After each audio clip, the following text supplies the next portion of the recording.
ning arepe kaya ngopo awak dhewe sebacut diwenehi jaya kawijayan karo bapak nglabui karo celeng gudiken iki merga saka niate sing aneh-aneh nganti kahanan geger kaya ngene iki jane wingi ngopo to Gong kowe jane ikhlas ora wangi aku nek ora ikhlas ora masalah do mulai ngono wis mau dikandhani karo bapak didilat bathuke mbun-mbunane karo bapak men dadi wong digdaya barang tekan ngene ngundhamana wis setan wae ya ora kok jeneng aku ora ngundhamana ning sirmu ki ngapa jane kepengin bangun terus kowe sumpah barang nganti guru medun barang ki bapak wis ngendika to jane sumpahku ki ora ono apa-apane wong aku mung ngomong apa anane ning merga guru jane mung golek dak-dak ning pasulayan karo bapak mekasan sumpahku dienggo dak-dak ning pasulayan karo Bathara Guru supaya iso tekan kene ngerti to oh Semar iki duwe kakang ya kuwi kakang Tomblok Togok wah Siwa Togok arep jaluki donatur kanggere ora ngegawe tonyo Siwa Togok ben ora ngono ndak ora rampung perkarane Siwa Togok Siwa Mblok tak jaluki kabeh kejaba saka kuwi aku arep nyuwun bambantune Siwa Togok ki bapak nek ora tak slametke gareng karo Petruk ora tak balekke nang alam donya iso kelangan wong tuwa kelangan sedulur lanang tenan aku wah Tegak aku rawa wah aja kaget penggalemu ya wah siap-siapke kabeh bondo didelekke ndak tak colong wah aku teko tenan wah bektiku katur ya wah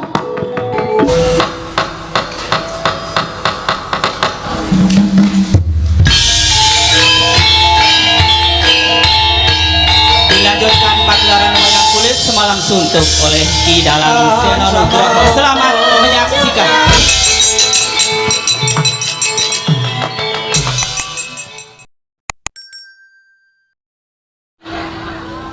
Ana sasmintaning sun jagat wasisaning Bathara Badranaya ya kurang ajar ta ya ayo bapak yo diceruk ora nganggo Pak iki Bapak Semar sawetara lenggah ana ing pendopo kabagongan padha raharja sapraptamu Semar ha wedhus karo wong tuwa ora ngajeni babar blas kosek ora perkara ora ngajeni sampean rawuh mrene iki sing dadi tuan rumah aku carane kraton aku nalendrane sampean ratu sing rawuh ning negaraku dadi isih dhuwur aku derajate Bapak Semar sakarepmu nek ana walate sangganen dhewe upama kewalat wis wingi-wingi Mas nyatane tekan semrene aku ora tau kewalat karo kowe berarti kowe ora malati jane diantarane cah siji kae jan mbuh kaya kowe iki jane ngopo lho lah kok dadi aku tok wenehi undangan bar ngisak aku tok kon tekan ning omahmu ki tulisane tasakuran gendurenan lah besek endi ki wong nek gelem teko ming ana pangan ki ya kaya ngene iki nek teko jak omong-omongan ora tau gelem rembugan sing apik-apik ora tau gelem nek ana tulisane genduren menyang nomor 1 jebul aku diapusi rawuhe bapak wilujeng Pak ngono kuwi tak wangsuli slamet lho ateng pundi slamet tegese ora ana alangan sewiji apa syukur pangestuku tampan ana ya Semar ya kowe iki ngaturke bekti orang mengestoni sekali-sekali ora masalah wonten Jawa ngaturke bekti karo maratuwa. Inggih, napa pun rawuh. Lho, lha iki apa? Nang ngarep dhewe iki mbegogok iki. Mula kacamata ribenmu iki uculana. Wis peteng isih nganggo kacamata riben. Bapak Semar kula ingkang putra mantu ngaturaken bekti kula kunjuk Bapak Semar. Bojomu subur men. Wong tua tuas. Sing dimatke ming bojone. Ijolani Badut lah. Iya, tak tampa. Mengestune bapak tampanana ya. Kula pundi nggo jimat pariping dayana ning kasantosan Rama dipun sekecaken anggenipun lenggah. Kowe iki ra ndek apa-apa apa piye? Bapakne maratuwa teka kok blas ora ana sing metu. Sumure asat. Ra iya. Kowe iki ra lengganan pam. Pam apa? Ora nyambayar dipedhot plempeme. Wis sekecake tanpa dahar, tanpa ngunjuk ana tetembungan wareg sing tanpa mangan, seger sing tanpa ngombe. Ha ta, Pak? Iya, iya. Nala gareng padha raja sapraptamu. Kamas telek. Nala gareng padha raja sapraptamu. Slamet Gong, slamet. Niring sambikala tekaku. Pangestuku tampanana ya nala gareng. Ya, tak tampa wis ndak gelo atine. Petruk, selamat, Truk. Pamujimu slamet, Le. Le sapa? Bagong aku nek nyeluk kowe ya Le to. Bagong ngono. Iki nang kekuasaanku kowe. Ya. Wah, pendapamu apik. Ngece. Mbok kira berarti nyumbang gendeng. Pendopo separo, gendeng separo sang kok. Kowe iki ngece. Selamat to kamu to? Selamat. Pamujiku ya, Gong. Heeh. Nang apa, Bagong? Kok kowe kok kadingaren lagi pisanan kok jejere wis Bagong. Aja nyalake aku, Pak. Nyalake sing njaluk lakon. Dadi iki disetremeng upama aku ki diluputke, luput sing njaluk lakon. Iki lakon ora ana, Pak. Kudu tak karang dhewe. Ya wis ora apa-apa. Ning ya ora masalah ngono kuwi kanggo supaya pikirku dipecut piye carane iso membentuk suatu cerita. Sing bengi iki disuwuni karo panitia. Besok meneh iki nek ora ana lakone matur karo panitia. Supaya matur nek lakon iki ora ana, njaluk ganti. Wes nek dilongi bayare. Wis kudu dilakoni apa-apa ki ana tetembungan dalang ora kurang lakon. Iya. Andra ingkang puspita. Kosek. Urung-urung kok wis suluk ya piye? Iki wase wigati iki dikandhake sike terus lagi mengko handrah ingkang. Oh iya, rung tau melu jejer. Iya. Bagong kowe iki jane duwe niat apa? Mengkene, Pak. Bapak wis ngerti to, tumpukan wedi nang ngarep kae. Nili ana ning jero omah, wis ana semen 3. Ngiring omah kae wis ngrumbukke kerakal aku saka kali. Iya. Niatku aku pengen bangun desa. Wah, padha karo aku dek mben aku bangun desa. Bangun desa kuwi tegese bangun ora kok bangun fisik ora. Ning batine masyarakat Karangkadempel tak bangun. Ning batine masyarakat Pringapus wis sampe kabeh. Iki aku arep bangun fisik, Pak. Oh, ngarep omah kae arep tak cor. Terus pojok desa kae arep tak wenehi WC umum. Mergo kebiasaane wong nggon aku iki Pringapus iki, Pak. Nek do bebuang ki nang kalen. Monggo ora mili. Dadi siji sing makai aku ki kepengin bangun desa kuwi supaya bersih. Tegese kersikan kuwi ya ngibarate kaya dene iso nuwuhake kesehatan, ta Mir? Papan panggonan lingkungan sing apa jenenge kuwi resik, kuwi bakale nuwuhake kesehataning raga lan jiwa. Heeh. Nah iki arep tak jak ayo ta. Padukan pring apus ki padha digawe resik, dalan-dalan digawe resik, pinggir dalan dikeki wit-witan supaya eyup. Merga lapisan ozon. Bagong kok tekan lapisan ozon barang iki wis arep entek. Ngono. Mula jagat iki ketok le panas banget ki merga wit-witan wis ora ana. Ha iki merga lapisan ozon ki wis menipis. Ozon ki apa, Gong? Sirup. Kae orson. Wah, lah kok iso omong kok radong. Ozon ki apa to? Ozon ki apa? Ozon nika pelawak saking Betawi. Kae jojon. Goblok kabeh. Lapisan sing melapisi ngantariksa. Mantap, Pak. Wis. Mbah perkara bener kok luput. Sing penting aku iso njelaske ya, Pak. Ha iki arep tak bangun. Heeh. Supaya dalan desaku kuwi apik, becik, tur resik.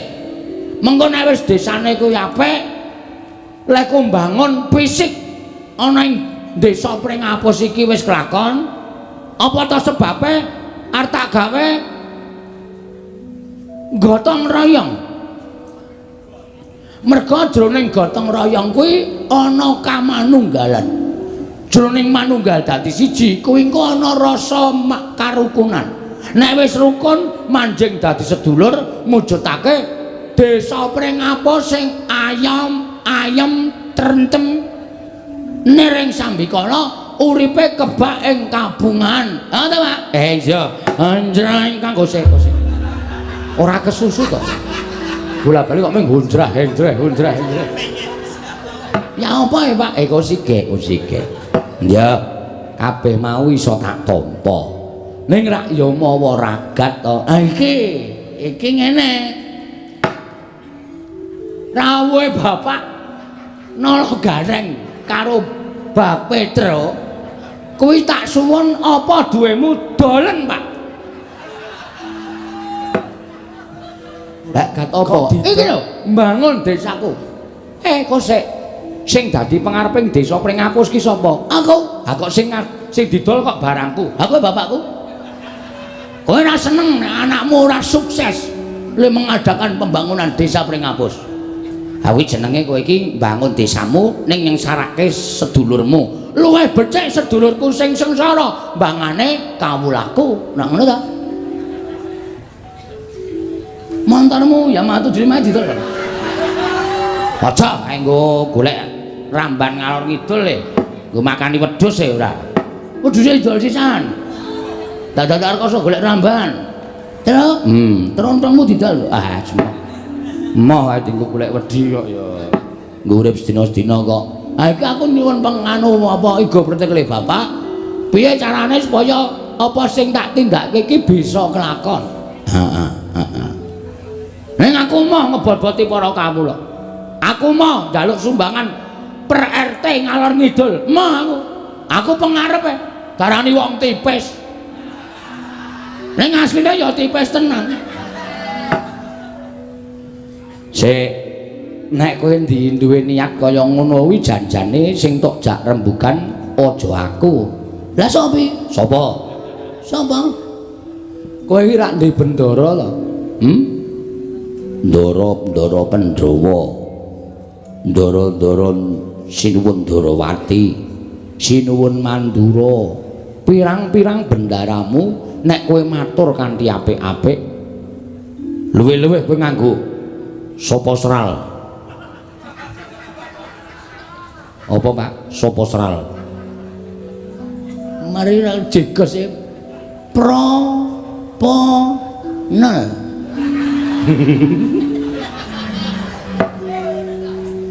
Proposal ya goblok. Proposal. Ah, daturke ndara-ndara. Heh. Mengko mesti entuk dana saka ndaramu Pandhawa. Aku isin, Pak. Aku wis terlalu membuat gawe ndara-ndara iki kabotan mergo duwe abdi aku mau aku. Kelakon lan orane nggonku mbangun desa iki ya ming mergo saka aku, ora ya saka aku. Mergo wis tak dadaki, Pak. Terus? Bojoku pek tukunen terus. Nek carane ngeten menika kula wegah nek carane ngeten iki. Lara ati kula. Ora ditanyal-tanyalke ngono iki lho. Sore-sore kok gawe hawa. Ha terus piye? Aduh, mambeng atiku, Pak. Nah, aku kebacut biya warake mring kawula sak desa Pringapus tak kelumpukke nang omahku kene. Aku nyewa tos sistem Sound system. Tak wara-warake. Aku kepengin gawe kesejahteraan masyarakat saron aku mbangun Pringapus.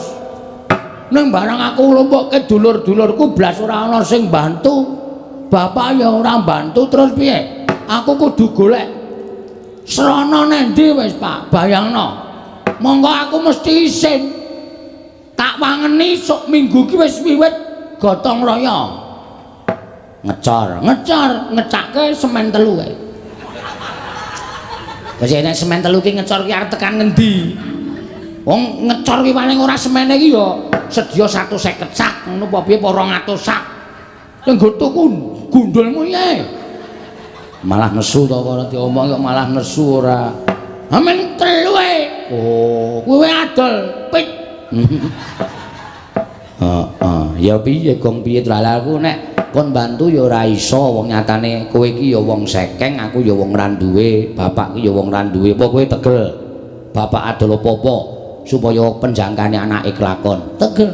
oh la edan Aku ki wong tegelan kok. Santai aku. ning ya mesakno bapak Wah, wis pusing aku to. Apa-apa wis kontal apa minggu ngajeng para sederek kita kerja bakti. Para sederek-sederek kula dusun Pringapus sampun ngantos ngedalaken menapa-menapa. Nyamikan kula piyambak. Wis tak gorengke balok itu. oh iya balok wakayu rumahmu. Karo tak gaweke teh tanpa gula ya sanane aning sing arep dienggo srana bangun apa coba? heeh Monggo mbutuhke werna-werna pojoke wis tak kothaki, wis tak apa jenenge pondasi sing wis umum iki. oh Mengkari ngedekke, mengkari golek wesi. wohe Aku iki nyolong entuk loro e. Wong arep bangun desane kok nyolong kuwi lho. Wis apa-apa to sing penting rak dienggo Robin Hood e. oh Nyolong nek dienggo kesejahteraan masyarakat. iya lah terus arep kepiye Piye men, ra meneng wae ora mencap-mencep kowe iki. aku dhewe mgagas kowe iki bingung sesuk meneh iki nek ora duwe apa-apa iki aja sok janji lah iki ning kene iki kowe tak kandhani menengo dhisik wong iki diukur karo kekuatane ngono aja mengko ndak diarani cecak nguntal cagak cebol gayo wulan kakean gluduk kurang udan kowe iki suaramu ngebak-baki desa ning ora tau ana nyatane nek caramu kaya ngono kuwi engko nek kawula ora percaya karo kowe masyarakat ora percaya karo lemu dadi pengarep piye mung janji-janji tok ora ana nyatane ngendi sing arep ngecor dalan endi sing arep gawe WC umum endi sing arep gawe pos ronda tok ucapke kabeh ning kowe ora ngukur karo kekuatanmu ayo coba nek wis kaya ngene iki sing susah sapa arep aku ki beda desa karo kowe aku wis manggon ning Karang Kadempel ning nek ngerti gegayuhanmu ngono kuwi adikku ki melu susah mikir mergo kowe iki anakku nek nganti apa sing dilakoni anakku ora kelakon kowe wirang apa rumangsamu kowe ora mirang-mirangke Semar heeh Bagong kae sapa to anake Semar memper wong bapakne wae ya kaya ngono ora mung mirang-mirangke bapak kakangmu loro iki tok wirang-wirangke kabeh kae dulure sapa dulure Gareng Kaya adine sapa? Adine Petruk. Iki wis tuwa ning teke kaya bayi. Heeh, ngresuk sok ngombe iki aku sakle, Pak. Udus. Aja kaya bayi, aku ora iso disape, Pak. Cerewet. Bathukmu mantra piye? Kandhane kok mesti sembrono. Hah? Mumpung saiki durung kelakon, kawula prengapus desamu kene kelumpukna. Kowe ngumumke nyang kawula apa anane dikandhake nek Dana Prabiya urung mlumpuk. Mula nggone ngecor dalan diundur. Maju Pak kowe ngecor. Maksude wektune Dundur piye? Njaluk wektu 3 sasi 4 sasi supaya iso klakon. Ning apa sing tok janjekke aja tok apusi. Tegese tetep kudu tok lakoni ning njaluk mundur. Mergo aku percaya penggali kawula iki mesti ya bakal iso nampa nek kaya ngono kuwi. Ning nek kowe ora gelem mundur, tok tekati, kowe nyengsarake awakmu dhewe. Urung-ora-urung mesti mung kowe adol apa-apa. Pekarangan tinggalane bapak iki mesti tok dol. Kuwi ora apik. Sing ngomong sapa? Pekarangan aku ora tuku kok. Mengentuk tinggalan kok didol ora masalah. Ais payu Pak. Lah rak tenan to. Badut tenan kok. Iki mengkari tanda tangan. Wingi aku dikon tanda tangan ra iso. Oh. Anjuk piye lho iso payu kok? Cap jempol. Cap jempol iki jempolku pas loro. Terus iki sesuk 3 dina kasih payu. Mbok kuwi ditukokke. Aja. Tak nggo tuku lemah meneh. Nek ngono kuwi apik. Ngedol warisane bapak ning tukokke lemah sing luwih jembar tok tomboki. Sing ngomong sapa? Luwih ciyut. Pancen setan nang. Kuwi apike dikapake ngono kuwi blebeke nganti mati mbok wis. Wong cah kaya ngono bapak ya betah-betahe ngopeni. Mula diundur. Ngono. Njaluk wektu karo kawulamu pirang dina, pirang sasi. Sak kuwate, sak mlumpuke dhuwitmu. Isin aku, Pak. Wis tak deki tendae. Ngendi? Dalan ngarep kae. Eneng tenda cilik mau kae. Kae nggo mlumpuk masyarakat. Terus engko karo nggo nyampur semen. Le nyampur ya gotong royong suwen nggon aku biyen tak sewake molen. Iya. Iki membengkak meneh malah. Nyewa molen. Ayo kuwi. Tukokke wae cah cukup kok. Wah. Sing isine nanas apa gedang. Ai molen panganan karo molen semen. Goblok banget cah ora. Sing isine nanas ki nggo giling apa? Giling mripatmu ki apa piye? Gareng aja emosi. Mangkel aku suwe-suwe. Ngene wae, Pak. Bagong ki anake bapak. Iya. Bagong ki anake Semar. Mula Bagong nek ngucap ya tanpa beda kaya dene Semar. Aja ngucap sing aneh-aneh lho. Aja ngucap sing aneh-aneh. Iki kok nek kowe ngucap sing werna-werna, aku ki ngerti kowe iki nek ngucap aja sembarangan. Nek lemu ngucap ki ming lair tok ora apa-apa. Ning nek tekaning batin suarane Bagong ki meh padha karo ucape Semar. Mula aku arep sumpah, Pak. Bagong, Semir. Santai wae to. Tenang wae. Aku ngelekke karo kowe. Ora sembrono lho, Gong. Bapak ki wis ngendika, tur aku ki wis ngerti sapa jatine kowe. Bapak ki wis crita karo aku. Nek jane kowe iki anake bapak sing tuwa dhewe. Ning karo bapak digawe ragil. Bapak tak takoni, Pak Bagong enak kurang ajar kok ora tau kualat ngopo. Bapak ki wis crita karo aku mergo kowe iki dudu anake bapak ning kowe iki ayang-ayangane Semar. Kowe iki mbiyen ngetutke Semar nomor 1 bangane aku karo Petruk. Mula bapak tau kandha, kowe nek diucapi Bagong kae njaluk ngapura. Mergo ucape kae dugeni mandi tenan. Gong ora macem-macem lho. Ora macem-macem lho, Gong. Aja ngucap sing werna-werna.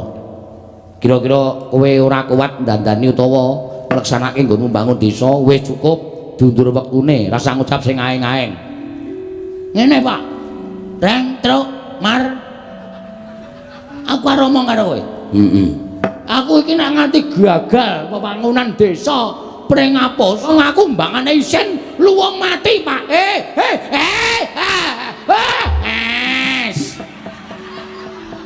Ngendika sing apik.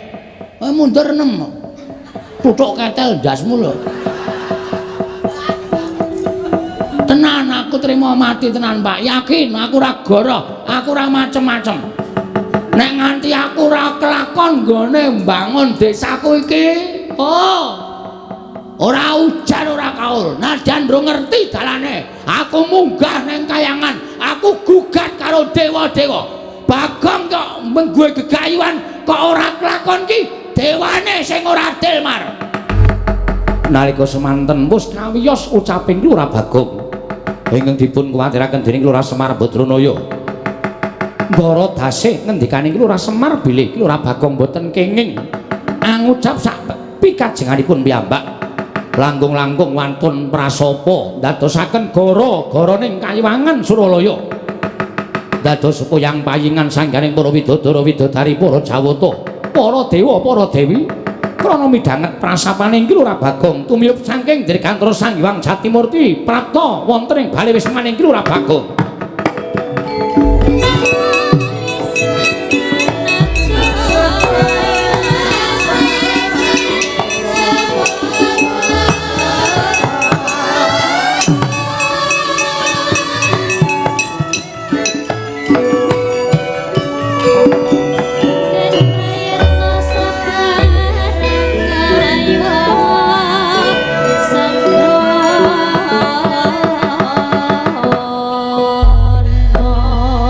Gugat ning kayangan Warataya. Iwang Pikulun Bathara Guru Tra. Mbah Bagong ngandhan-kandhanane ngeyel. Ning ora apa-apa. Mbok menapa bapak iso wangsulan wong Iwang Pikulun Bathara Guru kuwi adine bapak. Iya ya muga-muga iso dirembuk. Kono wong kok malak. Malak piye? Karo sapa-sapa kok ora ndi. Gong wer. Tok petok. Iki Bathara Guru ya, Nyok. Weh. Lho, kok ya ini lagi menyang. Murid eleng ngenteni ra ya cilaka to. Wedhus. Kuwi Bathara Guru, dewaning para dewa sing lenggah ana ing kayangan. Walah Kulon Praga. Kulon Praga ngendi ajare Sri Kayangan. Kayangan Suralaya. Lho ya apa, Cak? Kok Cak piye? Jare Surabaya. Kuping iki nek bosok ora. Suralaya, Sang Hyang Manikmaya. Ya Jatimurti kuwi adine bapak. Wah. Selamat, Om. Wah, aku kok malah merindang-merinding ya, Tre. Aku sing keweden ki aku Bagong kok ya kepenak wae lho. Heeh, aku ya gumun. Bung pilahing. Lho, malah janturan. Awigna mastu namat sidang. Bagong halus banget. Wangsulan. Kula Sang Hyang Pukulun ulun ngejawantah ana ing wisma kita. Piye iki? Ulun ki sapa, Pak? Ulun ki aku. Antil modar we. Jare Semar ganti Ulun, engko ganti Ki Ageng. Ora positif. Wah, suwe iki lek ngedongke Bagong suwe. Ini tak andani ini. Basa dewa, kuwi nek ngarani aku. Iki sing positif piye? Ulune iki apa kowe? Aku ki ulun, kowe kita dengkulmu mlocot. Aku wis terkenal Ki Lurah Bagong ganti Ki Lurah kita. Luweh ora omongan. Bagong, dalem ulun kuwi aku. Ah, telu saiki. Ki ulun. Kita kuwi kowe. Ora masalah, aku kita dhewe ora masalah. Dibol telu ya ora masalah. Pak, kowe wae sing ngendika, Pak, nek Bagong ora rampung-rampung. Kakang Semar. Apa guru? Kula ingkang sowan, Kakang. Iya. Slamet tekamu. Basa Mil. Karo dewa kok ora basa. Iki adine Semar, Gong. Ayo aku mau nyeluk Om kok ora diwangsuli. Kowe aja nyeluk Om. Kuwi iki guru adikku. Slamet tekamu, Guru. Pangestunipun Kakang Semar ing Sambikala. Kula ngaturaken bekti, Kakang. Ya tak tampa. Bekti kula pukulun. Dari Bathara Guru kok pukulun. Bathara pukulun apa Bathara Guru? Ya nala gareng ulun tampa. Pangestu ulun kebat kita tampani. Wah, kitane tambah siji. Reng. Apa? Kowe laku grup kita. Ya, sakarepmu. Kula ngaturaken bekti kula kunjuk pukulun. Iya, Petruk ulun tampa. Pangestu ulun tampanana kebat kita tampani. Telu saiki. Kitane tambah siji. Petruk ya melu grup kita. Weh, garang ki curang kuwi. Mau melu grup ulun saiki grup kita. Sing positif lho. Bagong, Nun. apa to sababe dene jeneng ulun praptana ing wisma kita? Niki malah angel lek kula jawab. Wong sampean sing rawuh kok sampean paring pangandikan apa to sababe? Ambuh. Kula ora iso maca batin panjenengan. Bagong, kita kuwi pancen keladuk wani kurang geduga. Mekaten inggih. Kula ngaturaken bekti kula kunjuk ngersa paduka pukulun saking kita pukulun. Iya, ulun tampa. Nggih. Pripun ulun? Rawuh panjenengan ulun wonten ing omah kula menika wonten pigatos menapa ulun? Kita nyuwun priksa kalawan jeneng jeneng Rika ulun. Kakang Semar. Piye? Aja sambat mumet lho. Dewa kok mumet ya ora ana. Nggih. Anggen kula prapta wonten ing mriki krana kula menika midhanget dhateng prasapanipun titah. Wondene titah ingkang prasapa menika kala wau mboten sanes kejawi namung Bagong, putranipun Kiai Semar, Kakang Badranaya. Monggo sejatosipun Bagong menika rak sanes putra panjenengan, Kakang. Nanging menika dumados saking wewayanganipun Kakang Semar. Duk nalika Kakang Semar minggah wonten ing Kayuwangan, nyuwun rencang dhateng ingkang rayipun Jatimurti tumunten kula sowanaken Sang Hyang Bathara Tunggal. Dening Kanjeng Rama ayang-ayanganipun Kyai Semar dipun puja wujud larih inggih menika Bagong. Ateges Bagong menika kekiyangi kalian Kakang Semar tinimbang nala garing menapa dene Petruk. Mila sakmangke wungsal wangsul kula wanti-wanti Bagong menika menawi ngucap sampun ngantos ngawur mangke mindhak kedadosan saestu amargi ngibaratipun Bagong menika idu dados geni. Ngapusi. Kok ngapusi piye? Aku wingi ngedoni uwuh ora kobong. Aten anak idu dadi geni. Do kaget idone nyas, tak idone nyas.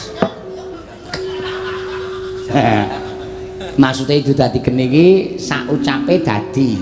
Oh, ngono ta. Iya. Mila sasampunipun Bagong menika kala wau prasapa utawi sumpah. Kakang Semar mugi ayangan geger. Kathah sangganing para dewa dewi ingkang boten kiyat nampi sumpahipun Bagong. Sami kepelajar nungsang puyang ninggal dhateng kayuwanganipun klebet Suralaya horeg rungkat bali martiyu kundha nalika semanten tumuli kula niti priksa dhateng kawontenanipun jagat jebul Bagong ingkang ndawahaken prasapa ing mekaten Kakang kula nuwun sewu mboten ateges kula wantun dhateng Kakang Badranaya namung Kakang kedahipun nglenggana dhateng kalepatanipun Bagong mila dinten sak mangke kula piyambak mboten utusan dhateng sinten-sinten namung ingkang rayipun Jatimurti piyambak ingkang badhe amethuk dhateng pun Panakawan Bagong sak mangke kedah nampi pidana saking kadewatan krana sampun wantun damel geger kayiwangan satemah rengat bali martyu kundha manik Kakang Semar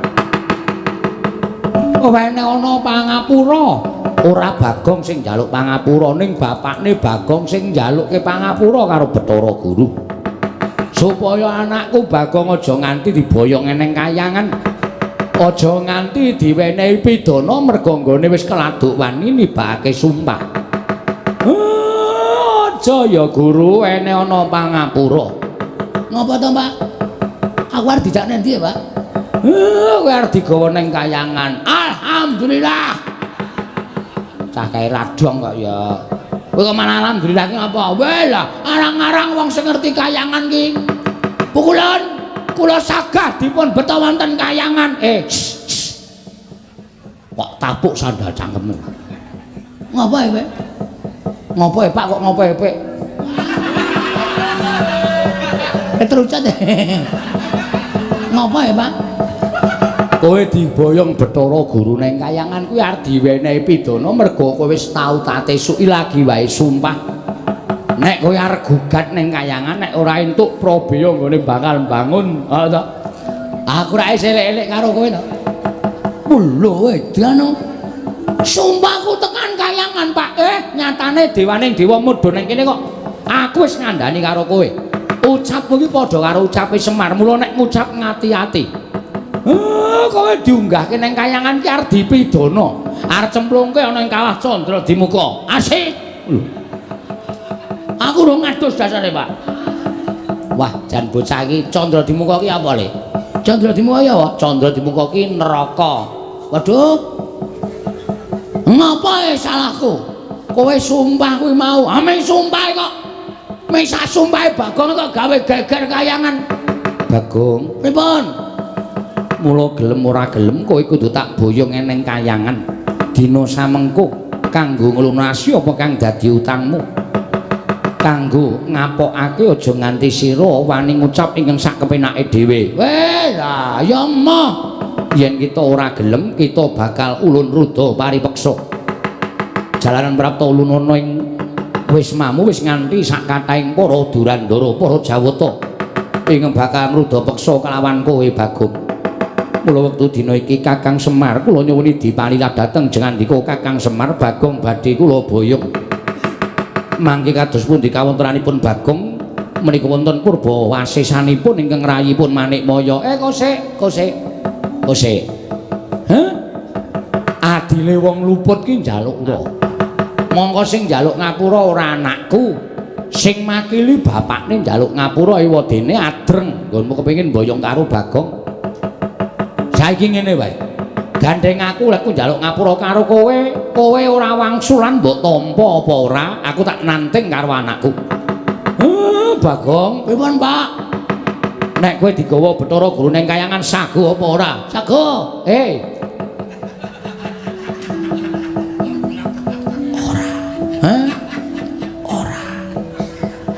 ora engko nek kowe diboyong ning kayangan sago apa ora ora Pak bagus nek kowe ora sago tegese Bathara Guru arep meksa karo kowe nek kowe arep dipeksa karo Bathara Guru kira-kira kowe piye ngibarate kaya dene cacing kepidak menungso kecekel tukang mancing dinggo umpan ora tekan gone kanggo ngawat ngomong wae cacing kepidak menungso ki ngolet butuh bales Pak aku ki menungso kedunungan perasaan aku ora ndek niat gawe geger kayangan niatku men supaya apa penjangkaku iso kasembadan mula nek nganti aku arep digawa ning kayangan aku ora sudi Pak aku mau nek aku dinikah Bathara Guru kowe krungu dhewe to Bagong anakku ora gelem tok gawa ning kayangan. Mula gandeng Bagong ora gelem, aku bapakne ya mbudidaya supaya kowe aja nganti kelakon boyong karo anakku. Mrai ngaten kula nyuwun pangapunten menawi kula kedah wantun kalian Kakang Semar. Kowe iki wani karo aku ki jane wis ket biyen. Ming mergo mbok kowe nggunakake tata krama basa sing alus, ning jane Semar iso maca legetane atimu aku wis iso maca. Kowe wiwit aku ijik mapan ning kayangan ki jane kowe sengit karo aku, mula aku tok setrakake kanthi cara tok wadul karo bapak Sang Hyang Bathara Tunggal. Aku mbok arani kepengin dadi dewaning para dewa, terus aku mbok fitnah. Kowe matur karo Sang Hyang Tunggal nek Semar karo utawa Esmaya karo Tedamaya do gelut padha rebutan kepengin dadi dewaning para dewa. Tumuli aku dihukum dening Sang Hyang Tunggal.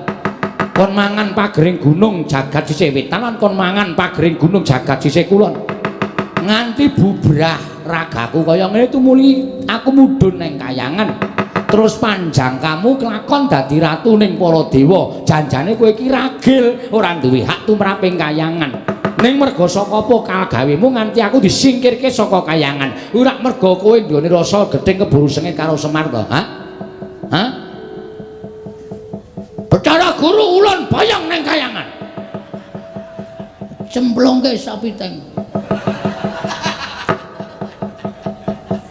Luputan tumrap Semar Badranaya. Ayo ora, kowe wangsulan, ayo gage. Mula pendak-pendak kowe mudhun ning jagat. Pendak-pendak kowe gawe srana.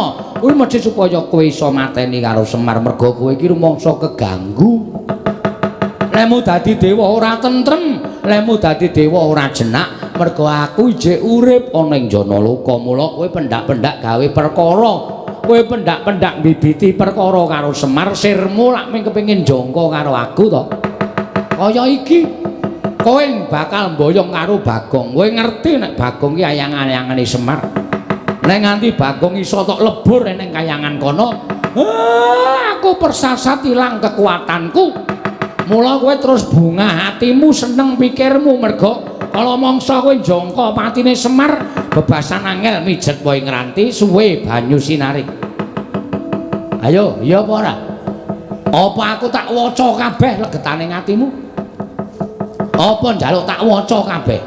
Lehmu gawe gara-gara tok ucapake geger kayangan ki jane ora sepiro. Wa ming sak ucape Bagong. Ya bener kayangan ketaman hawa panas. Ning ora nganti para dewa padha mlayu saka kayangan. Kowe iki nek omong senengane ora mbok pikir kowe ngandhake dewa kena gara-gara sumpahing Bagong padha mlayu. Ndake kula wis ngirit Wadyabala dewa. Tegese dewane dorane ndi to kuwi? Pinter ya Semari asem. Gatekan wong iki apa sing diucapke wong iki iso dimbalekke dienggo menerjang. Mbok rasa omong kok aku sesuk mangkel lho omong. Kowe iki nek omong kowe waton ngawur tur waton njeplak cangkeme ora. Ayo. Ayo kowe arep wangsulan piye? Lah nek kowe nang kene mau ijen aku percaya kowe nek para dewa iki padha bubar ora karo-karuan. Ning kowe ngandhakake Kakang Semar nek Bagong mboten purun kula boyong kula rudha paripeksa amargi kula sampun beto Wadyabala Durandara Wadyabala Dewa. Lah tegese dewane do ora ngapa-ngapa to. Upama sumuk rak ming ngucul klambi to. Kowe senengane gedhek-gedhekke perkara. Nek sing salah rombong aku, mbuh Bagong, mbuh Gareng, mbuh Petruk, mbuh Pandhawa, mbok gedhek-gedhekke permasalahane, mbok gedhek-gedhekke perkarane. Pamrihmu bimison jangka ringkihe Semar. Bagong tak tamengi, Bagong tak betengi. Ayo boyongen anakku. Boyongen. Anakku Bagong boyongen neng kayangan. Waton kowe iso glindhengke mestakane Semar. Waton kowe iso glindhengke sirahe Semar kakangmu iki boyongen anakku Bagong. Gugu karepe dhewe. Kula besmi bali resmanipun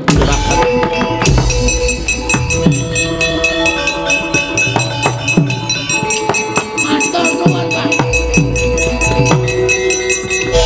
Mbah nuwun Pak, sembah nuwun. Nek mboten wonten Bapak, dados napa kula? Matur nuwun nggih Pak. Rai. Salahe ra wangsulan. Aku wis ben nek ora tak ngenekke ndak ora jarak perkara. Wong sing jarak perkara Bathara Guru iki perkarane titah kok senengane medhun melu-melu. Malah niki anu Pak, bebasan napa jenenge? Apa? Lho apa jenenge? Peribahasa lho. Peribahasa apa to? Sambil menyelam minum susu. Nah, minum air. Sambil menyelam minum air. Tegese ngene, Pak. Bathara Guru nek iso kalah jaluki Prabaya nggo mbangun desa. Ada Pak, setuju ta Pak? Kowe iki mung arep ngerampok wae. Lho, ayo dilairke iki didadekke copet. Dadekke copet dong. Wis kok gampang nek Bathara Guru engko kalah karo aku, tak jaluki Prabayane aja kuwatir. Asik. Lakon minggu ngarep aku gotong royong. Ngecor dalan. Ngarep omahku tak gawe kandele 20 cm. Dalan liyane tak gawe 5 cm.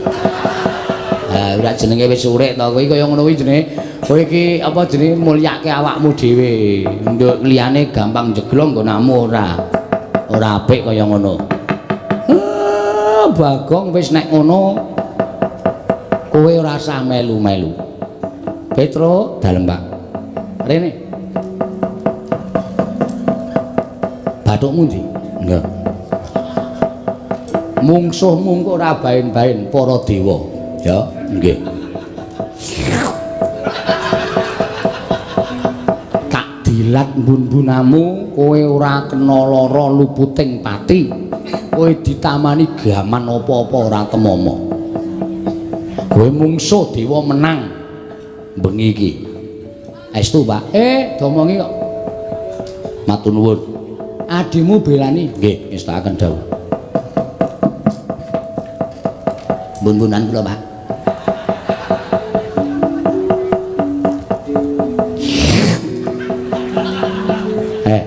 Wah, maknyes. Edian. Kula ditumbak ya ora temomo, ora. Disuduk keris ya ora temomo, ora. Di circle ya ora temomo, ora. Gleleng engko aku arep ngajar dewa-dewa terus. Ya. Halo, Pak. Kowe arep melu perang apa? Melu. Iduku wis entek. Wih, senengane kok. Liyane wis waton teles. Aku ora kepoyo. Gaku mer. Eno. Ora dikayo aku ora.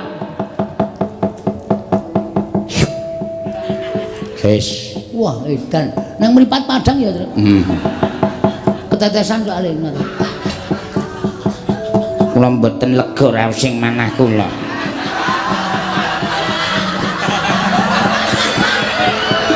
Urah Bagong. Bapak Marasepo kula nyuwun dipun dilat. Sewados kula digdaya. Bagong piye iki? Ora apa-apa, Pak. Yakin? Iki anakmu apa? Iki anakmu padha karo kulit dagingmu. Kowe engko ndak duwe panyokro bawa sing ora-ora karo aku. Iki sing njaluk bojomu lho. Ora masalah, men bojoku gleleng.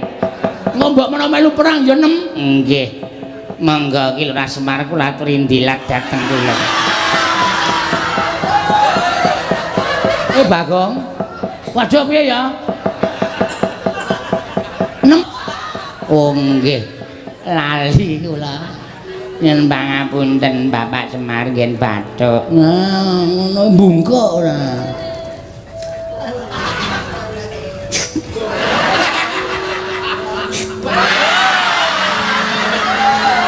Ki ngene wae Mer.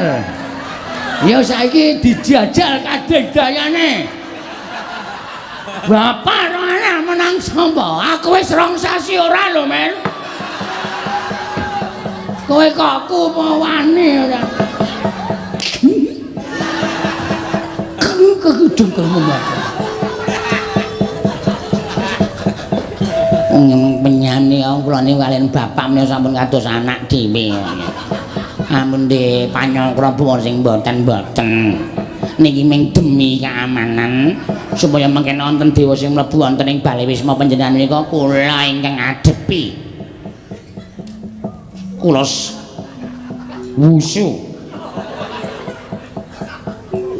Oh, bojomu iki anu apa mbiyen olahragawan pencak silat to? Heeh. Wah, kuwi pothok mbiyen. Ngarat boto papate prel. Padha aku. Aku ngarat kerupuk 8. Oh, kerupuke. Aku wae kuat lho. Mung kerupuke kok dipamerke. Petro Dalem, Pak. Nala Gareng Bathara Guru nek pancen nggawa wadyabala. Dewa dirampungi. Oh nggih, ngestaken dawuh. Aku muling karo kowe ya. Dewa iki malati, nggih. Mula nek ngantem dewa iki aja nganti ngantem nggon rai, wis ora kena. Mergo kowe wis dipesthekke karo sing gawe urip nek dewa iki pancen duwe derajat lan pangkat nek diantem nggon sirah ora bakal kena. Waduh, terus ngen pundi? Ngantem dewa kuwi dada medun. Dada medun. Pupu angsal entuk. Weteng angsal entuk, waton dada medun. Ya, Tru ya. Ha iya. omongé. Nek diantem nggon weteng ra apa-apa, nggon pupu ra apa-apa, diplotot wae. Andaran. Nganti suane matuk ngono lho. Bagong. Gawe pusaka ae. Ha iya.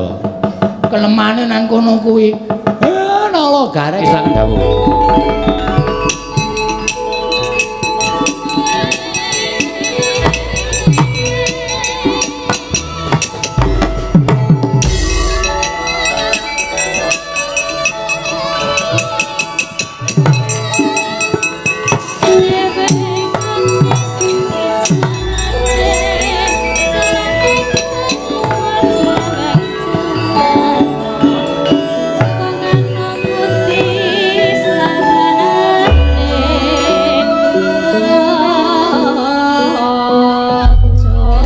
Sing tanggung jawab aku, sing tanggung jawab aku. Ana murinane Bathara Guru tak tandangane Bagong. Oh nggih pangestaken dawuh. Aja sapa iki mbandemi gendreng iki. Lho. Kok saya akeh sing mbandemi? Kae kawulamu ngopo? Takonane, Pak. Enten napa niki lagi pepanggihan kali Bapak kok? Yaketan kok dereng limbukan niku napa? Ngomong-ngomong wae niku ngetapke para kawula nek ora ana limbukan trima mulih.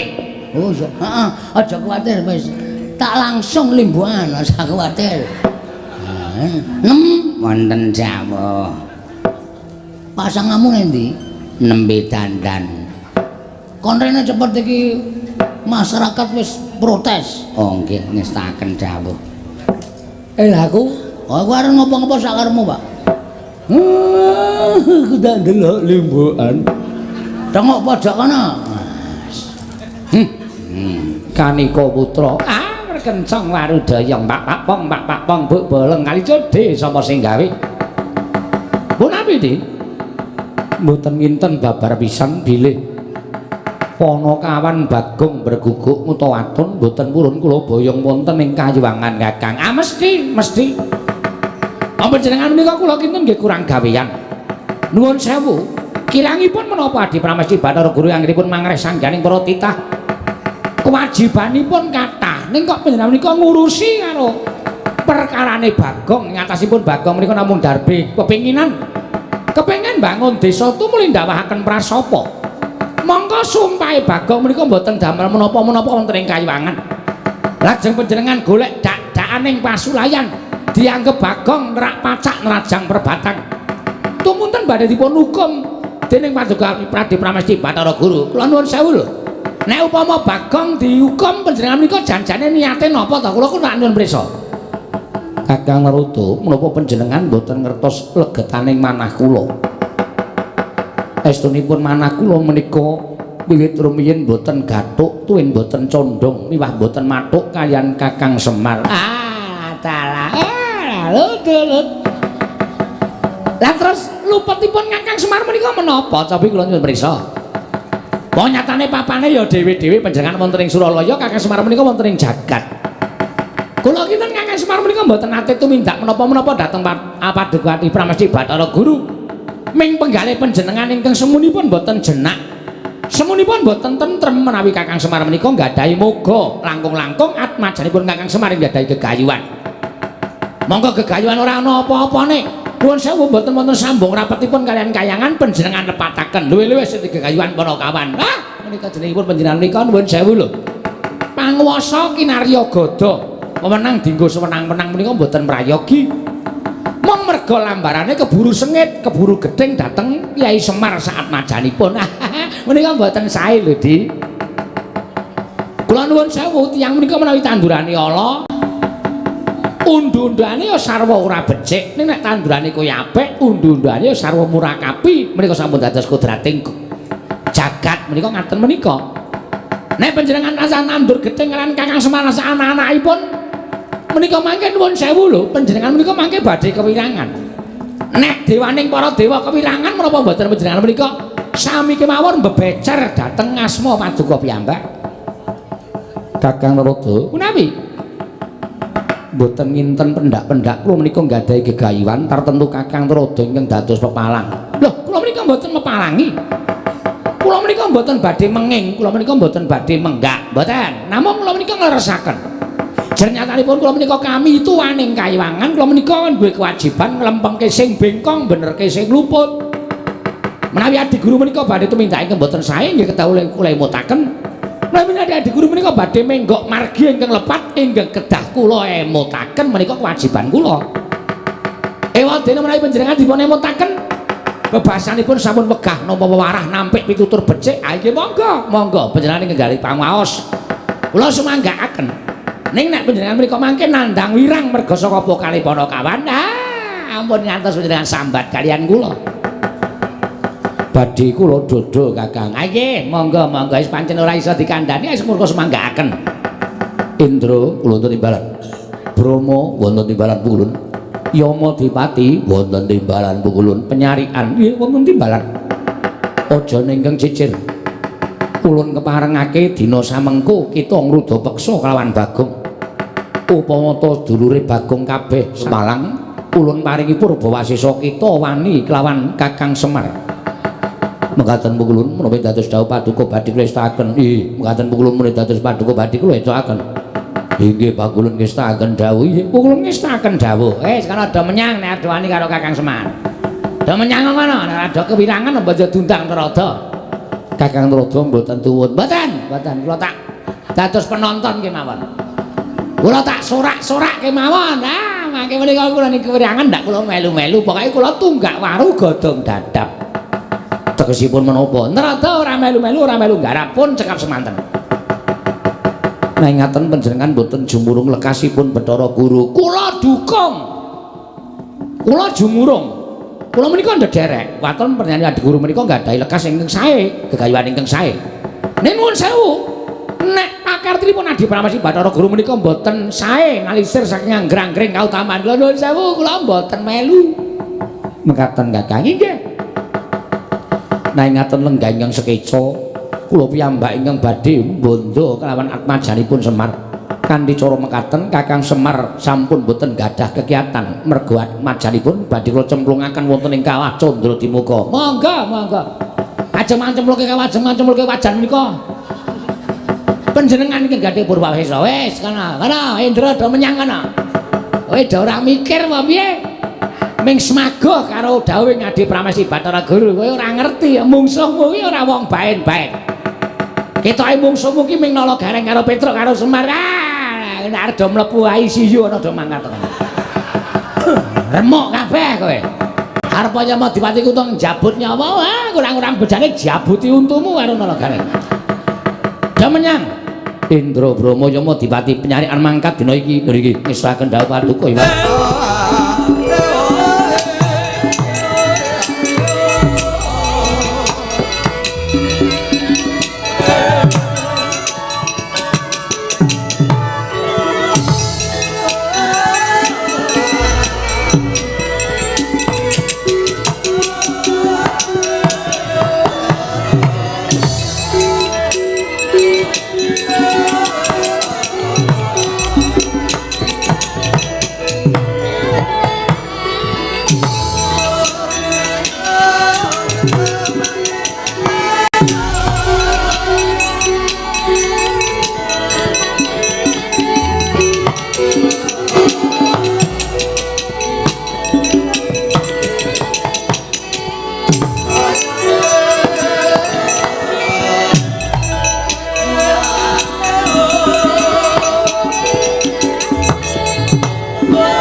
tambah lemah ya. Kaya demit ya, Tru. Heeh. Ning ngarepe kaya ngopo awak dhewe sebacut diwenehi jaya kawijayan karo bapak. Nglabuhi karo celeng gudiken iki. Mergo saka niate sing aneh-aneh nganti kahanan geger kaya ngene iki. Jane kuwi ngopo to, Gong? Kowe jane ikhlas ora ngewangi aku? Nek ora ikhlas ora masalah. Do mulai ngono. Wis mau dikandhani karo bapak didilat bathuke mbun-mbunane karo bapak. Men dadi wong digdaya barang tekan kene ngundha mana wis setan kowe. Ya ora kok jeneng aku ora ngundha mana ning sirmu ki ngapa jane kepengin bangun terus kowe sumpah barang nganti guru medun barang ki. Bapak wis ngendika to, jane sumpahku ki ora ana apa-apane. Wong aku mung ngomong apa anane. Ning mergo guru ki jane mung golek dak-dakane pasulayan karo bapak. Mekasan sumpahku kuwi dienggo dak-dakane pasulayan karo Bathara Guru supaya iso tekan kene. Ngerti to? Kowe iki jane ora mbelani aku, ning mbelani bapak. Ha iya. Ha iya. Perang. Lah kowe ngopo? Lho, lenggahan munjuk kopi. Nonton wong perang. Biasane kowe iki sing perang karo aku gareng iki cah ringkih kok. Wis didilat bun-bunane. Gareng wis ora tedas apa-apa. Ya, Reng. Kowe iki ora kok mung ora tedas. Kowe mangan balungane ora tedas ya, Reng ya. Sekarang untune wis entek kaya. Maju. Siap gerak. Ora tak siapke linmas ki. Arep dotuman ora. Wis dadi wis tak dadekke keamanan kok. Cangkemmu, lencangkemmu kok cangkem. Suram sembrono, minggira. Pancen kowe mau perang kowe mundura. Tangane karo Petro. Heeh. Pasrah keselamatan ya, Mas. Iya, aja kuwatir, Dik. Heeh.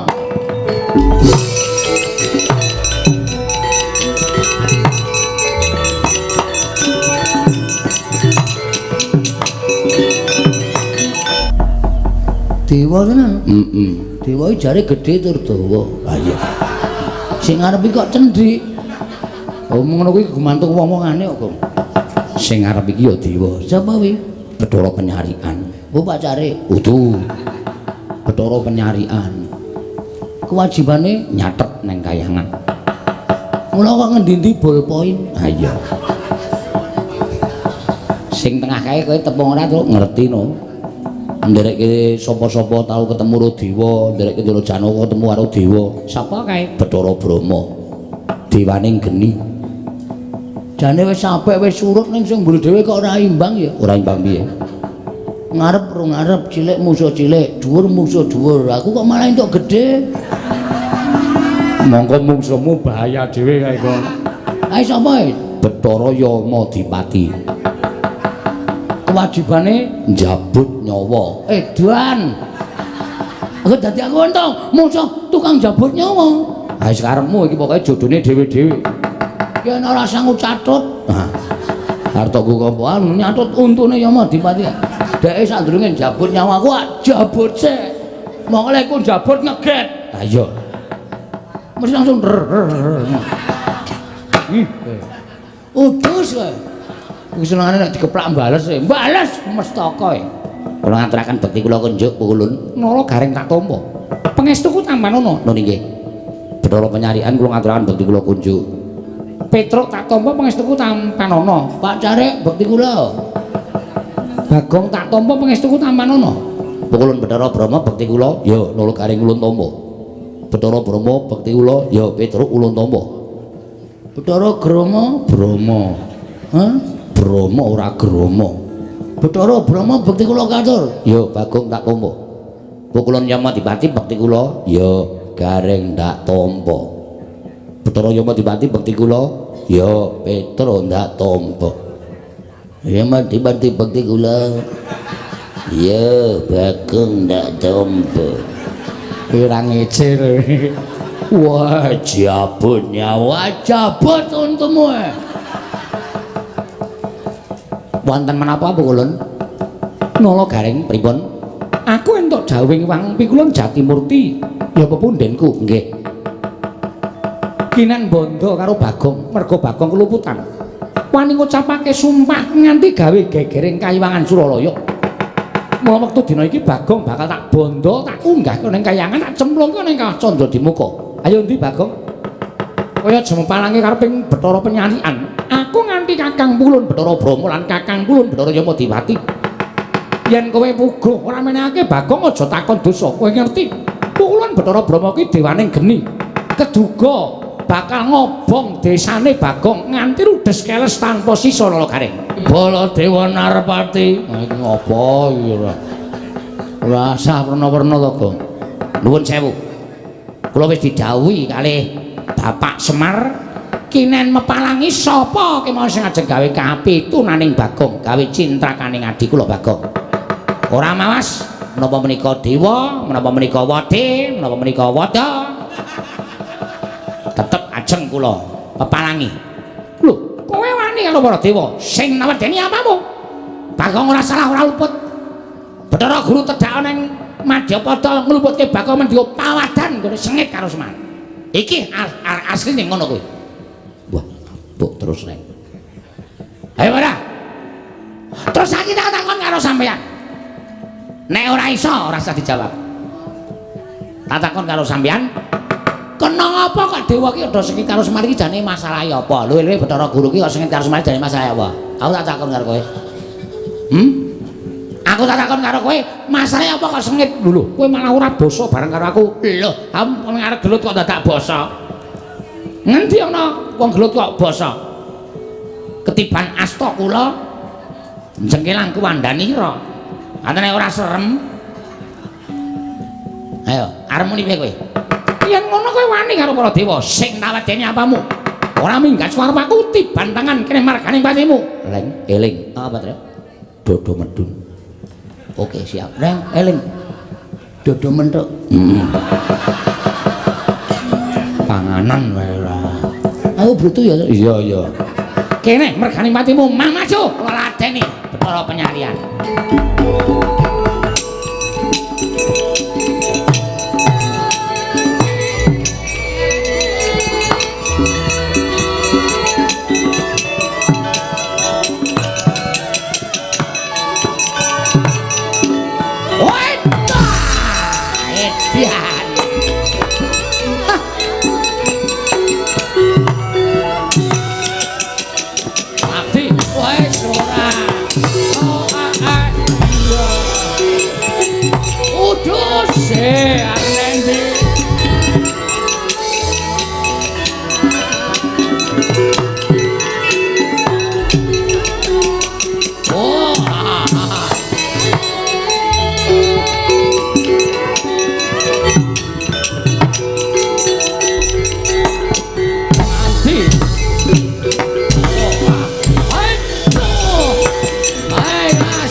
Wedan.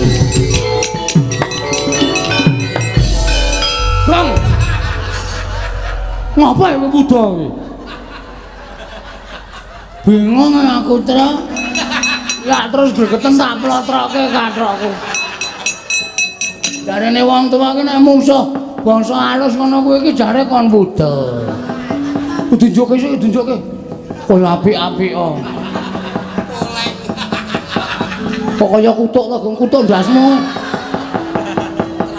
Man mangkel aku. Ben, nganu aku ora entuk kesempatan ngantem e. Ya mau dipati nganti giloro Bagong. Wong edan. Wah, wis kathokan. Dewa kok ditontoni kaya ngono. Ayo, kowe ora gelem lu tak boyo neng kayangan, jabut nyawamu sukmamu sing tak go. Gong, ora wis didilat. Bapak nunggon bun-bun to. Jajal nggo ngetes ampuh apa ora. Oh iya, Dik. Ayo jabute nyawaku. Oh, lakon mati. Ayo, tak slenggarake regane iki ku, Badra. Dra. Waduh. Modar. Hilang nyawamu. Gong. Lho kok wangsulan? Pet-petan ndasku. Iso tangira? Iso. Lho. Iso omong. Isih nyawane papat e. Lho. Weh, lah kowe njabut aku ora mati, tak jabut kena. Aduh,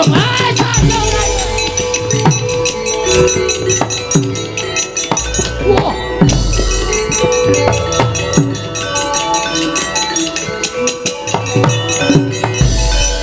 Bagong oyak-oyak Bromo. Wedan. Kowe Bromo? Iya. Berarti sesuk ning radio-radio kae. Dudu. Bromo Kumbara. Udu. Adimu ndi? Sapa? Mendili. Mandili.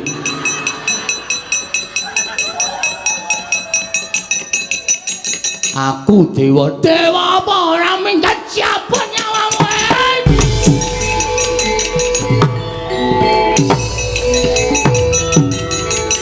Udus.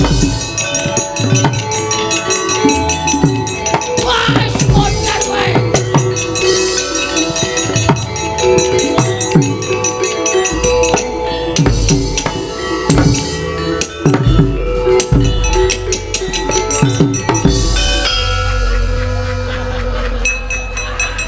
Aku ki nek ngamuk mataku lamur kok ya.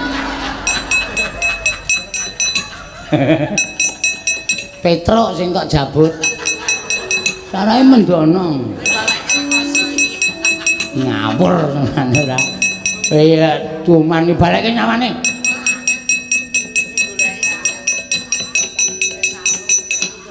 Wis. Wong edan.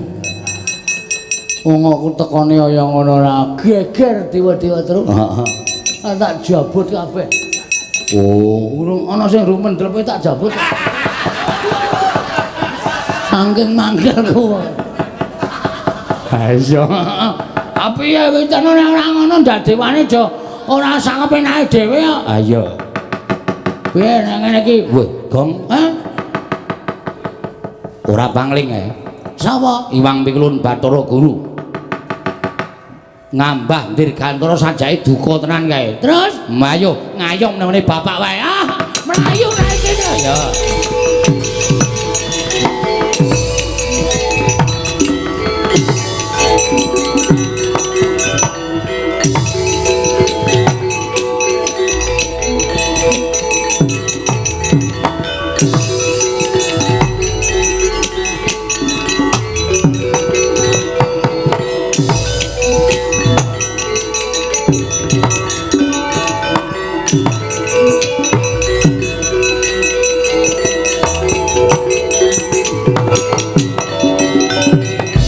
Ini ora apik arep derajate dewa karo anak-anakku do mlayu kabeh.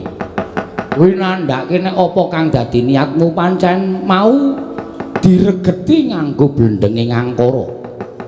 Kula namung badhe nyuwun atmajanipun Kakang Semar nggih menika pun Bagong. Bola-bali tak kandhake to Bagong ki anakku. Lah nek kowe arep mboyong karo Bagong aku mesti ora entuk wong nyatane keluputane Bagong ora iso dibuktekke kanthi nyata. Nanging Bagong sampun kalepatan sak mangke badhe lebetaken wonten ing kawah. Kowe iki pancen ngengkel. Saiki ngene. Nek pancen kowe duwe niat mboyong karo anakku Bagong lan ora iso dindakake apa kang dadi niatmu. Coba tak tanting kira-kira kowe cocok ora menapa ngenipun Kakang Ismaya. Nek Bagong anakku iki diwakili aku, kowe seneng ora? Panjenengan menika guyon, aja ngapusi karo atimu. Nek diwakili Semar kowe gelem ora? Menawi Kakang Semar ikhlas kula purun. Mesti gelem wong niate ya kuwi sing tok jangka ya ta. Niate ya kuwi sing tok jangka, ning sing tok nggo alasan anakku Bagong. Pak, warna ndi, Pak? Sing nukokke semen sapa, Pak? Wis ben nengke wae wong iki bapak ki mbelani kowe lho. Menawi Kakang Semar purun tetep dinten menika dados ijolipun Bagong kula boyong dateng Kayuwangan. Apa ora gelem? iki anakku sing tak tresnani sing jeneng wong tuwa ki natohke nyawa kanggo anake nek perlu apa wae ditotohke aku ora bakal owel. Pukulun mboten namung bapak nek saged kula ya ngijoli karo uripe Bagong. Lho gareng ora sah. Wis ben Pak, wis ben. Tak bilanane adikku. Bapak wae sing lenggah neng omah, aku sing dadi ijole. Karaku ya nek aja truk. Anakmu cilik-cilik. Aja wis aku wae. Aja karaku sisan. Wong loro sisan, dadi mati ki wong loro sisan. Kowe iki jane nek aku mati seneng to, Gong? Bahagia. Bahagia dengkulmu ora. Aja nala garing aja petruk ning aku. Sinten ingkang kedah dados lintunipun Bagong? Aku, kula.